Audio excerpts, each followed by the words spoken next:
Time for the final word in sports all across the state. You're listening to Sports Talk with your hosts, Phil Kornbluth, Will Pelagic, and the Professor Tom Hayes.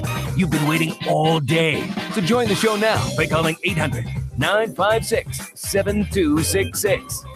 First of all, I'd like to say it is a thrill for me to be up here and be involved in this with all the other award winners and all these great Hall of Famers.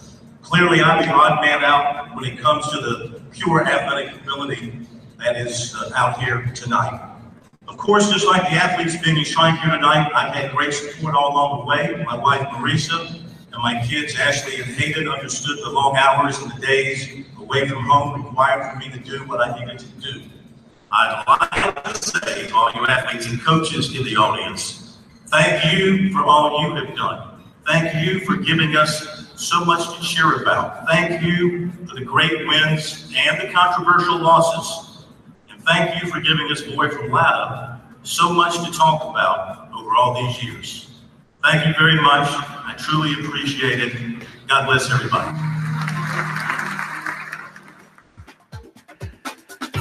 And that is the Herman Helms Media Excellence Award winner from last night, Phil Kornbluth, along with him. I'm Will Pelagic. Professor Tom Hayes here with you. A fantastic time last night at the South Carolina Athletic Hall of Fame. You had to know some of that was going to get on the air today. You had to know some of that was going to get on the air. I have been hit with one surprise after another over the last 24 hours, and I'm very appreciative, and thank you. It's very nice of you to do that.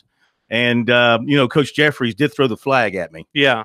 For going too long, but, You told me you were going to do 2 minutes, and you went about 4. So did it go 4 minutes? It was 4 minutes. Wow. I must have talked really slow. You did 4 minutes and 6 seconds. Minutes. Not that I was counting. Did he say thank you to Asia Wilson? No, but I found it rather poetic that the award honoring her went right after court. And I met her dad. I talked to Roscoe Wilson on the way out. He's a big fellow. He's 6'8". Make you think twice now, don't you? Congratulated him. Well, listen, we've never said anything badly about Asia Wilson. It's only was about anyway. We don't need to get in all that. It had nothing to do with her. Great night last night. Great night last night. Yeah, the Hall of Fame. It's, I've been doing the show from there, I don't know, 20, 25 years, going back to when it used to be in downtown Columbia at the Marriott, and there'd be 100 people there, and then they moved to the Embassy Suites, and now they had about 900 people there last night. You can't buy a ticket. The place was sold out. And because they had such a great class of inductees with Casey Manning and Ray Allen and all the others going in, Drew Meyer, what a great group. And one thing I noticed from being around them on Sunday and Monday, closer than I normally am, the Hall of Famers, they bond. Very tight-knit. They get together as a group because it's their class, and forever they're going to be linked in that class. And there were some great athletes in that group. So it was a pleasure to be a very, very small part of it. And the Hall of Fame, Ephraim Omer, Andy Solomon, all the different members of the board. I mean, it's a lot of people who put in a lot of hours volunteering to make that thing work every year. And it was first class. I'm telling you, if you've never been, you should make that an appointment sometime in the future to go to that just one time, because you'll see the new inductees, but also you're going to see dozens of former heroes in sports from South Carolina returning. And hopefully Ray Allen's induction will maybe encourage. He had said he wasn't coming back to South Carolina a lot. Hopefully maybe this kind of reestablishes the connection with him inside our state. But a real great event last night put on by the Hall of Fame. I think I kind of scared him off because I got to admit, I let my guard down. I was a little Boston Celtic fanboy there for a little bit. A tad. Yeah. And kind of scared him. I like he seemed very folksy about it though when he was on the air with us. And if you missed that yesterday, please be sure to look at our website SportsTalkSC.com with a great interview with him yesterday. Also, Corn's conversations with Casey Manning and Drew Meyer, who were also honored among those last night as well. South Carolina's game against USC Upstate, as I predicted, was canceled. Will not be made up. I'm pretty sure at first glance of the window, Mark Kingston saw the dark clouds and saw the first bit of rain and said, "Nope, we can't play tonight." Because that game really, I mean, there's no reason to play that game tonight from South Carolina's perspective. I know you said that, getting another win under your belt is nice and fun, but you take the field tonight, your RPI drops automatically 2 spots, and they just can't afford that. As I told you, there's a guy in the sabermetrics. So his cloud seeding worked. He seeded the clouds and. Well, you're right about the RPI thing, though. The Gamecocks now lose 2 games that, of course, with this team, you never know the way they play midweek. That's part of it. They lost a game against Appalachian State that was going to be in Charlotte. They lose this game. That's 2 potential wins. Yes, I understand the RPI thing, but they need some more W's, even though with their record now at 15-15 going into the final week of the SEC regular season, they should be in the NCAA tournament. I'm sorry, 15-12. They can be no worse than 15-15. Correct. And that should be enough to get them in the NCAA tournament. I would think a regular season of 500 or better in the SEC would get you in. People took Mark Kingston's lead because once that game got called, all the others in the state followed suit. Winthrop and Charlotte banged. Furman Gardner-Webb canceled. College of Charleston and Citadel, who was actually a makeup of a rainout earlier at Joe Riley Park, that got canceled. Charleston Southern and Georgia Southern in Statesboro also gets canceled. The only game amongst the state team tonight that is still scheduled to go on is Clemson at Kennesaw State, which is underway right now. As we were talking last night, I told you a lot of the headache in those games of calling a game when a potential rainout is those lightning delays. Even with the rain, these are storm clouds that's floating over the state. And, nobody wants a non-conference game toward the end of the season lasting 5, 6, maybe 7 hours, depending on how many delays you have because of the potential of lightning. So South Carolina will conclude its season over the weekend at Texas A&M, a tough place to play, Corn. And obviously Clemson will do so at Pittsburgh. Probably tougher also with the weather involving them, but not necessarily a strong Pittsburgh Panther team. But Clemson looking up right now at a possibility of finishing with a #1 seed. Absolutely. You start with USC and Texas A&M, beautiful ballpark out there in College Station. Texas A&M being swept last weekend, so you know that they are going to be hungry. They're 12-15 in the league, and the Gamecocks are 15-12. And so Alabama right now was the only team in the SEC eliminated from the SEC tournament. One more is going to be kicked out this weekend. It could be Missouri, which is 10-17. They got to win some games. It could be Tennessee, which is 11-16. I think one of those two will likely be the other one to stay home. And South Carolina right now is in the 5 spot, which if they stay in the 5 spot, that means they'll play the last game of the elimination round on Tuesday night. That's always a lot of fun. Well, the weirdest thing is, and I was talking just because they were here this past weekend with the folks at Missouri, their RPI is better than South Carolina's. Their strength of schedule is rather comparable. Their midweek is absolutely perfect. They haven't lost yet. They have one more game left. And the only thing that differentiates them between South Carolina is their in-conference record, where South Carolina has a better in-conference record. Missouri's sitting right now in the SEC East basement. And so it further accentuates to me not only how important that conference schedule is, but also a little bit about the rep of South Carolina amongst the tournament committee. Well, I think South Carolina, like I said, is in good shape. Ray Tanner is the chairman of the committee. Of course, he has to step away when they talk about the Gamecocks, but I'm sure there'll be some outside of the meeting room discussions going on about why the Gamecocks should certainly be in the tournament and where they should be seated.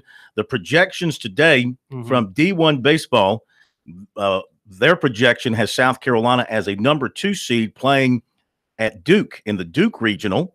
If Duke indeed gets a regional, that would be a first. They've never played a regional at Duke that I can recall. That means that South Carolina may host.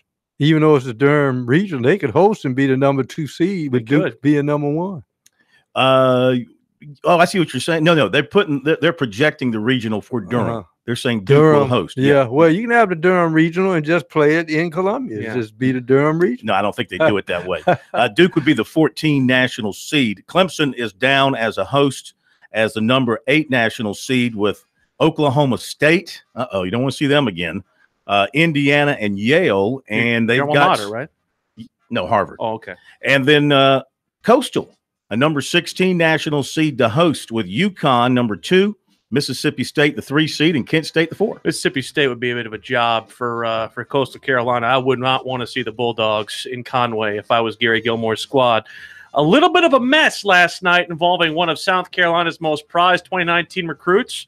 Corn kind of came to the rescue on that, though. We'll explain that next.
Sports Talk is the sports talk show of Main Street, South Carolina. From the coast to the mountains, we cover it all.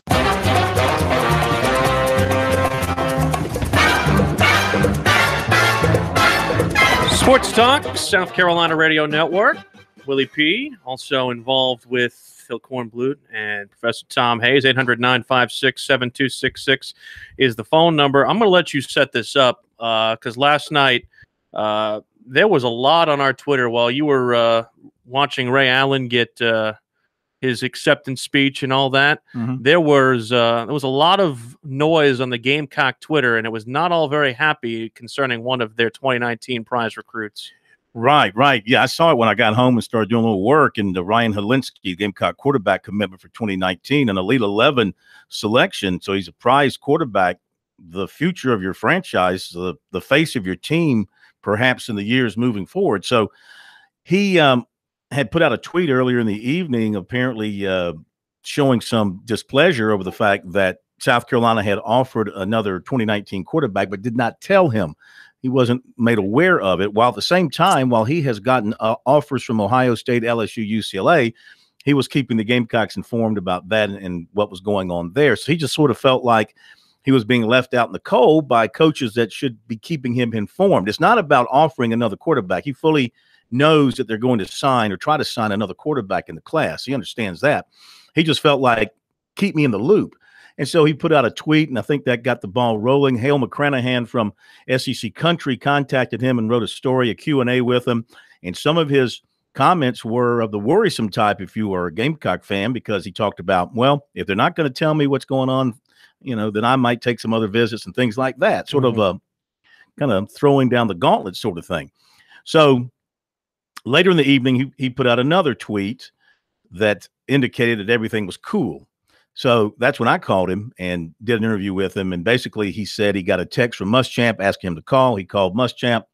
Apparently everything was explained and ironed out to his satisfaction.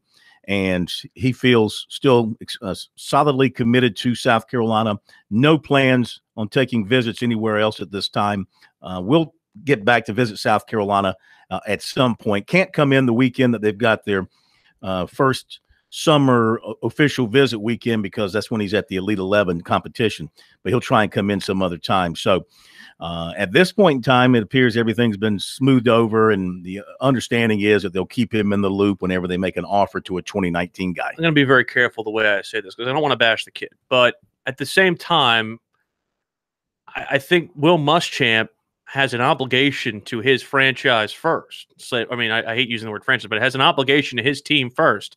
And looking at the quarterback depth, especially if this might be the last season like everybody thinks it might be for Jake Bentley at South Carolina, you look at what's behind him, I look at it and I am terrified.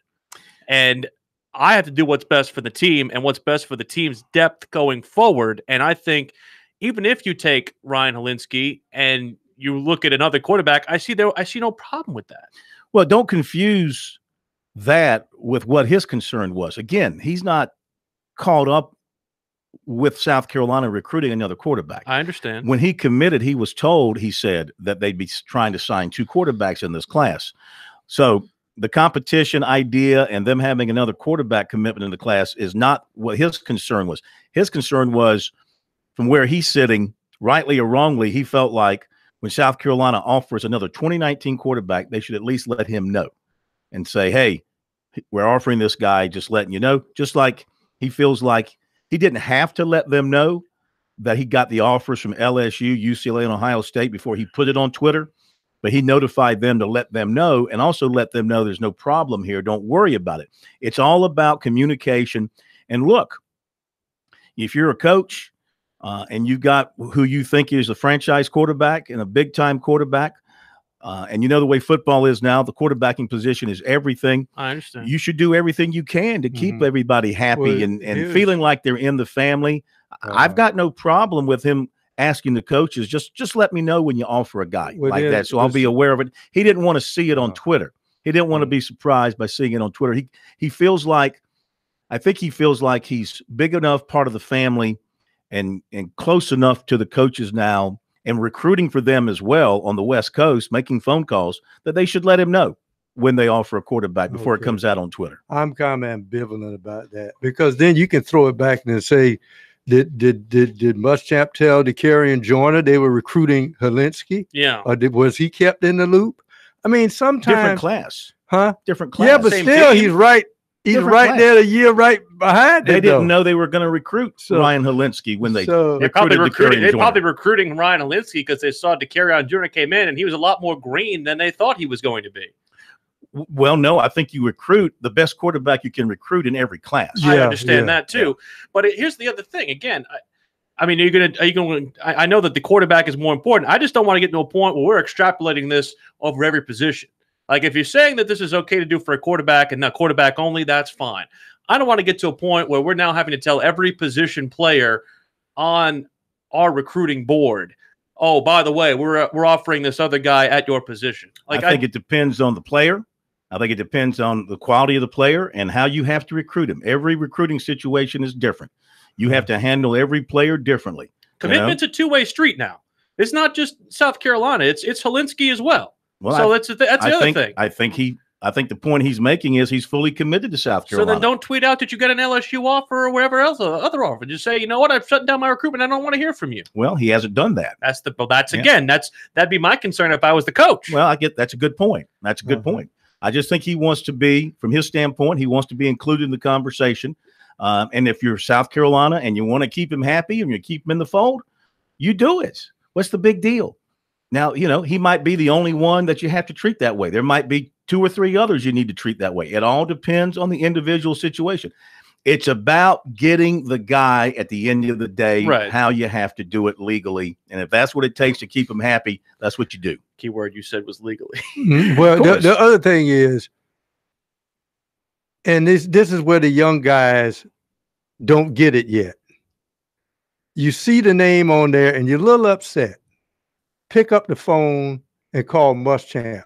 All of this could have been, he didn't have to tweet out. As Napoleon said, don't air your dirty laundry, in public. Right. So he could have done that in private. 800-956-7266. Let's go to Glenn, who's calling us from North Charleston. Glenn, good afternoon, good evening. Welcome to Sports Talk. Yes, sir. I want to congratulate you on your win of the Hall of Fame. You deserve it. Well, I didn't go into the Hall of Fame, but I got a little media award. But thank you. Yeah, that's okay. I was told otherwise, but I misunderstood. That's okay. But congratulations anyway. But thank you. Quarterback situation, where does he get that he deserves all that attention? He's not even on the field yet. And to throw one pass, I mean, don't experience count? Because he hasn't proven anything, really. But I don't see what a hoopla. I know they go by past numbers, but it seems like when they get to this recruiting and they get a guy on the field, he's not all that he's cracked up to be.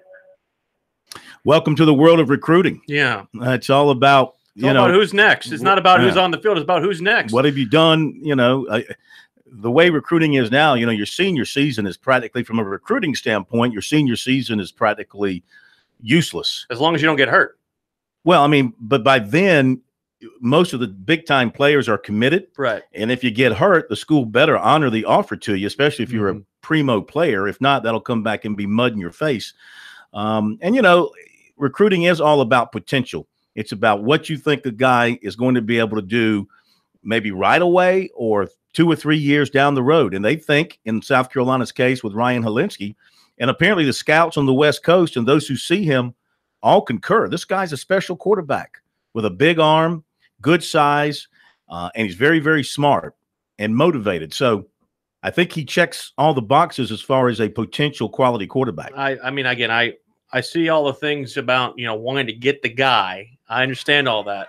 But at the same time, like I said, I don't want to get into a point where we're doing this for every single guy. We have to get to a point where, like, it has to stop somewhere. You know what I mean? Well, you do what you have to do depending on the case. It's not going to be every single guy, but if you've got a golden arm quarterback and he's going to win you 10, 11 games per season coming up, and he wants to be informed when you offer another quarterback, by golly, you better text him, call him, or send him a smoke signal that an offer went out. I'm going to get your opinion on the biggest story of the sports week nationally, because it could come and be a big thing in the state of South Carolina.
Welcome back to Sports Talk, South Carolina Radio Network. The only game going on involving a team from the state of South Carolina involves the Clemson Tigers at Kennesaw State. That game currently in the top of the third with Clemson batting and no score. Clemson's final non-conference game before they head to Pittsburgh. USC and USC Upstate were supposed to play tonight at Founders Park. That game was canceled, will not be made up. South Carolina will play at Texas A&M Thursday through Saturday.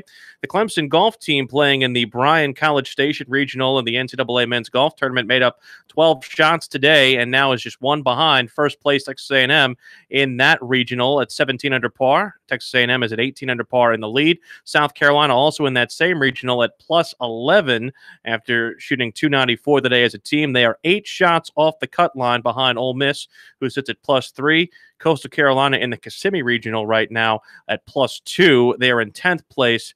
The cut line there is minus 11 with 3 teams tied at minus 11, Vandy, North Carolina, and Colorado State.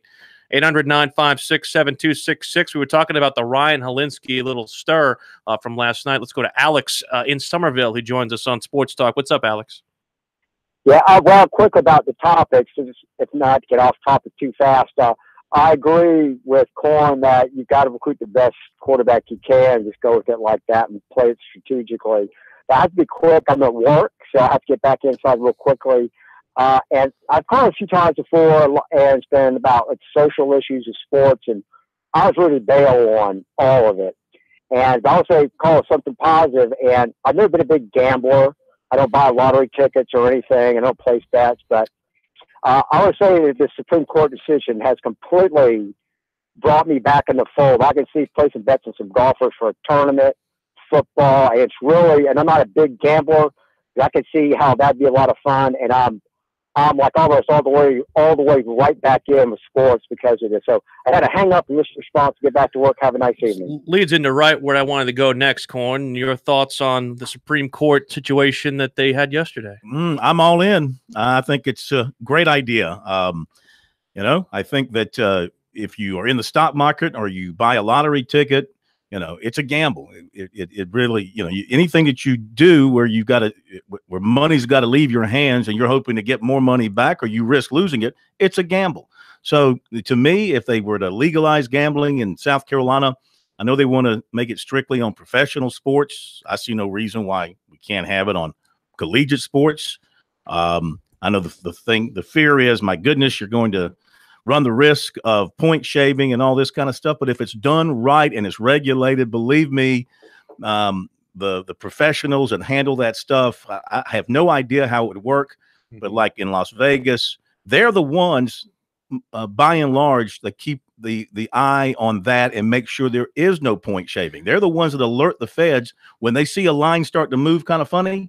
They're the first ones to pick up the phone and call the FBI and say, hey, we got a little something funny going on here. You might want to look into it. So I think confidently moving forward that it can be done and can be done the right way. And then you're talking about major dollars flowing back into the state of South Carolina. We're going to see it pretty soon in New Jersey. I think within about 5 weeks, they're talking about having it up and running in Jersey. They're talking about in Monmouth Park starting on May the 28th, 2 weeks from now. Wow. And West Virginia and Mississippi are not far behind. And I wrote a column on this on SportsTalkSC.com, and there have been some comments. There have been some comments, including one person who says, gambling and wagering often lead to corruption. Just look at those wonderful sin-filled cities like New Jersey and New York. I don't know where New Jersey turned into a city. And Jersey City. He said, South Carolina used to be, and I hope still is, a great moral place to live in. And I also realize if you live in southern states, that it doesn't make you a southerner, and I have no concept of what it means to be one. So I'm going to consider the source when reading your column. What does gambling have to do with a moral complex? Do you not realize that I live in South Carolina? No one's forcing you to gamble. I live in South Carolina, yet I can go online and drop a $10 bet on a pro football game or a college game. Yes. And listen, illegally. I admit, no, it's legal. I mean, I guess it's legal. Well, it's. Let me put you this way. You're taking a risk of getting that money back. See, this is the biggest part of this: is that gambling already happens. It already occurs offshore, and it's already happening to the tune of $150 billion. And why in the world, if you are the state of South Carolina, would you not want that in your pocket, or at least a cut of that in your pocket? Absolutely. At the risk of being chastised or being dangerous, I've covered the State House before, and that's all I say about that. The moral high ground. Yeah, really. So let them preach to us about morality. You got to watch yourself. But yes, it's done all over the place illegally. Here, if you control it, not only are you controlling it, but there is people complain about not enough tax dollars going into education, repairing our roads. Hello. I use what the old coach used to say. Hello, there's some revenue you could be working with. I had a neighbor who used to live in Las Vegas in the Air Force. And of course, the schools in Las Vegas are heavily supplemented by the casinos. Mm-hmm. And he said when they were there, the schools had the finest of everything. I mean, they didn't want for anything. And the casinos were more than happy to kick over the money to keep people happy. And it was a great relationship. It is a great relationship out there. And maybe the casinos here could fix the potholes on Gervais Street in front of the State House. It's possible. 800-956-7266. I think they just use weak tar. I don't think the tar is strong enough that they use in South Carolina. But when it gets down, must be North Carolina-based tar. When it gets down to brass tacks, what the Supreme Court came down is one of those comments that are negative to some people but positive to others. And I think people will get mixed up when they hear it. But it's states' rights is why they made a decision. Mm-hmm. It's a state's right to decide whether they want legal gambling. And gambling wasn't made illegal in 1992 because of anything involving immorality. It had everything to do with the fact that they did not know or did not have the infrastructure available to regulate it. Now they do, and that's why the Supreme Court said what they did. RG is calling from Lexington. RG, you're on Sports Talk. What's up, man? Hey, good morning, guys. First of all, Corn, congratulations, man. Anybody deserves it. You deserve your award that you got. Well, thank you very much. Appreciate it. Congratulations. And I'm going to tell you about Helinski. I think what happened is, those fissures that opened up in Hawaii? Well, the fissure opened up in California as soon as he got an offer from Chip Kelly and from Urban Meyer. Mm-hmm. You have to think, I'm a big shot quarterback. Who do I want to go play football for? Will Muschamp with a coordinator who's never really been an offensive coordinator before. He's known as a defensive guy. Or Urban Meyer and Chip Kelly. People are going to be in his ear.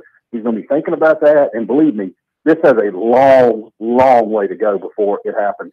That's my opinion. I'll hang up and listen. Thanks, guys, and congratulations again, Corn. Thank you, man. Appreciate it. I asked him that question last night, and I'll go back over it when we do recruiting. I asked him about how were the other schools recruiting him? Were they negative recruiting South Carolina? Were they being above board? And he said anybody that's called him and talked to him, they praise Will Muschamp. They're positive about South Carolina. They're only pitching their own school. Now, that's at this point in time. When it gets down to, the very end, it could get a little bit nastier. The rules are thrown out the door when you get closer to the National Signing Day. But, this is a unique situation. You know his story. You know his family story. The entire family is moving with him. He was talking about when they come back, they'll be looking for a house. His brother's going to go to medical school at South Carolina. So this is more than just the quarterback making a decision. This is a kind of a complicated deal from a family standpoint. And he was the only one that said that when his brother came there was the one, hey, let me get you in touch with somebody from the medical school. And they actually helped him out. That was the only school that did that. The other thing is they can use that all they want about a neophyte offensive coordinator. But they got to remember that the quarterback whisperer and Dan Werner is also there. So that is a dangerous road if they're going to attack from that perspective. Jack writes on our website on the gambling, South Carolina luckily does not have the spending problem that the states of New Jersey and New York do. And I said, I beg to differ. Yeah, I don't know about the other states. I mean, we've seen always be crying poor mouth from the State House. Exactly. So, well, he's sourcing the high tax rates in New York and New Jersey, and I said, yeah, they have the highest tax rates in the country, and they're still wanting for money. Mm-hmm. Everybody's wanting for money. I mean, even if you go with gambling and you're making all that money, they'll still find a way to try to get more from you in some form or fashion. But there's plenty to be had. That's the issue.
Now back to Sports Talk, South Carolina's most listened to sports talk show for more than 30 years.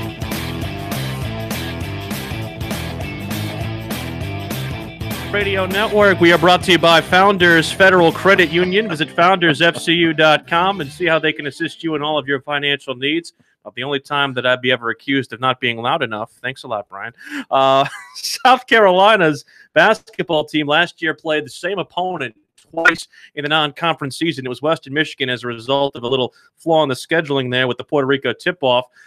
Tournament that they play in this year could cause them to play Michigan twice. As the Naismith Basketball Hall of Fame announced Tuesday, the field for the 2018 Hall of Fame tip-off tournament will play at Mohegan Sun Arena in Connecticut. South Carolina, which is a part of a what? A casino. Thank you very much. Well, it's also owned by the Passantucket Indians as Ding, well. ding, ding, ding. So that's a reservation. So if you're gambling while they're in that casino? I don't think the players are. You watching them 24 hours a day? Frank, I've been to casinos in Atlantis, Iowa, across from Omaha in Sioux Falls. I've been there too. And they have some of my money. Well, no. Right my point is, if you don't think the players are in there, in those off hours, they got free time. South Carolina will host a long time out there in Omaha. Stony Brook and Norfolk State on campus before heading to Mohegan Sun. They'll play Providence out of the Big East and then could possibly face the winner of Michigan or George Washington in the tournament finale on November 18th. They're also set to play a return game with Michigan. They came here a couple of years ago, and they're supposed to go up to Ann Arbor during this season. Other schools in the event also are Holy Cross and Siena. But Holy Cross, like I said to you during the break, Corn, if there's one coach I do not want to see twice, that's John Beilein. How much does Michigan have coming back from their Final Four team? They got a bunch. They always seem to have something. Yeah. They always seem to have something. Well, they recruit well.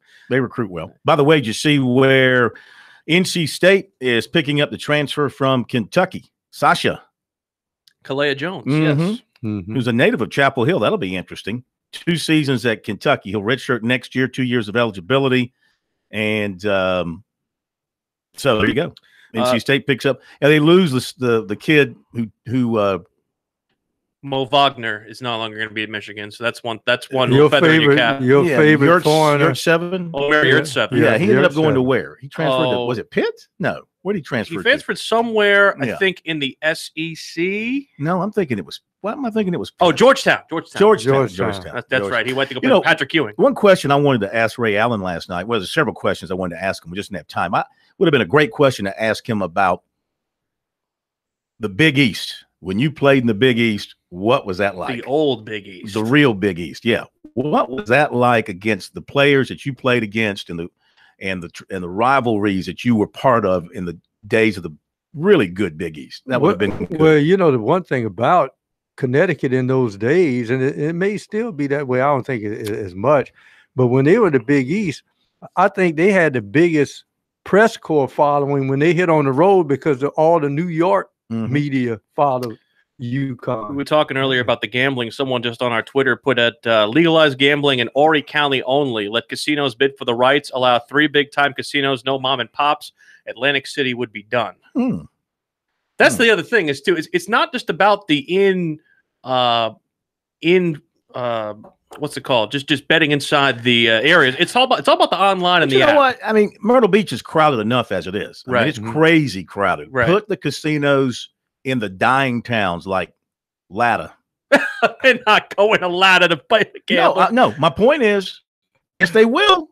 If you put the casinos there, they will come, and it will be a rebirth. Not just Latta. Put one in McCall. Put one in Lake. This is where you're going to dying towns. This is where be a rebirth. This is where you're going to do it. Put it attached to Darlington Raceway. Yeah, ask KT about it. Maybe. Well, there's been some writing about here over the last 24 hours about, hey, here's a way to save NASCAR. Allow people to gamble on NASCAR. Well, through this new betting as I was concept. saying last night, remember all the discussions years ago of putting dog tracks over there near Myrtle Beach. Remember that? Well, and then if you see everybody in every nook and cranny in every country town flocking toward those what was it, those video poker machines that they outlawed. Right. Well, here's the thing. They would go. The biggest part of this is going to be the online element, which involves, legislature that involves the taxation of it to be able to use it online with like William Hill and some of these other sites that are already instituted so that South Carolina can get a cut that way. It doesn't involve any infrastructure other than just setting up a way to tax it with these companies. Well, if you gamble, they will come. If you like this subject, tomorrow night we've got an expert joining us. Brett Smiley is the editor-in-chief of SportsHandle.com. He's going to be with us tomorrow night, and he is a guy who he's an attorney. He's a former Ivy League athlete from Penn, and he is heavily involved in covering the sports betting world and everything that has gone into play there. So he'll be with us tomorrow night at 7:05 Looking forward to that. Share thoughts about what might be coming down the road here in South Carolina or other states. You have some recruiting for us. Yes. Again, just going back with the Ryan Holinsky story, if you are just joining us and have not been following this, it appears everything is cool. He talked to Hale McGranahan first last night, and at that point, he expressed his concern over not having communication with South Carolina. And here's kind of what he said to Hale. He said, quote, "I saw the offer over Twitter, and I was kind of like, okay, you offered a couple of kids in my class, and I didn't hear that you were going to offer them. It's kind of weird to me just seeing that and not hearing from the coaches, because I know when I got offers from other schools, I called them before I posted them. So I thought it would be a two-way street. It's just a little weird in my book. That's all." And so, Muschamp gets wind of this, of course, and he sent a text to Holinsky, and Holinsky called him, and the two discussed it. And then I talked with Holinsky late last night, and he explained to me that not only did he talk to Muschamp, but his dad talked to Brian McClendon. He said everything was settled, nothing to worry about anymore. I was just a little confused at the time is all. They are definitely going to let me know in the future when they decide about offering quarterbacks. I'll definitely be the first to know. I'm not worried about that at all, he said. As for the offers from like LSU, Ohio State, and UCLA, he said he has kept Muschamp in the loop on those offers. He does not expect anything to materialize from them. Quote, "They are great schools, and I think it just solidifies that all my hard work is paying off. I told them it doesn't really affect my commitment to them at all, and they shouldn't be worried. They are the first people I call once I get those offers, and then I tell Twitter. They know before I push it out on Twitter, and they're not surprised." And again, he said the other schools are recruiting him above board and not trying to trash South Carolina or anything like that. He says he does not know if he's going to take any more visits. He said, "I probably won't, but it's always safe to have something in your back pocket in case something happens. But after talking to Coach Muschamp, I feel confident that I have South Carolina in my front pocket, and I don't need to worry about anything in my back pocket." And he is talking about another visit to USC. It won't be the weekend of June 1st. That won't work for him because of the Elite 11. So he's looking at another weekend. All right, other stuff. Defensive back DJ Turner of Sewanee, Georgia, will announce his commitment June 25th. USC and Clemson have offered. He visited Florida officially, or he will this weekend. Blythewood defensive back Cam Smith offered by North Carolina and Tennessee. USC offered 2020 defensive lineman Eric Taylor of Trussville, Alabama, 2021 receiver Jalil Farouk of Upper Marlboro, Maryland. Clemson offered 2020 offensive lineman Justin Rogers of Oak Park, Michigan, defensive back Jordan Battle of Fort Lauderdale, offensive lineman Zach Carpenter of Cincinnati, 2020 linebacker Derek Wingo of Fort Lauderdale. USC also offered 2020 defensive lineman Jaquelin Roy of Baton Rouge, linebacker Derek Hall of Gulfport, Mississippi. Clemson target linebacker Brandon Smith of Louisa, Virginia, will announce May 21st, 5 o'clock. Basketball, a couple of basketball notes. 2019 6'5" Marvin Price of Baltimore plans an unofficial USC in June, according to stockrisers.com. And USC is in the Final Three for 6'10" Casey Izagwa, GTA Prep in Ontario, along with Western Michigan and UTEP. Former Clemson swingman Scott Spencer also headed to LaSalle. He'll join former Gamecock David Beatty there. Hour 2 of Sports Talk comes your way next.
steady as they keep going.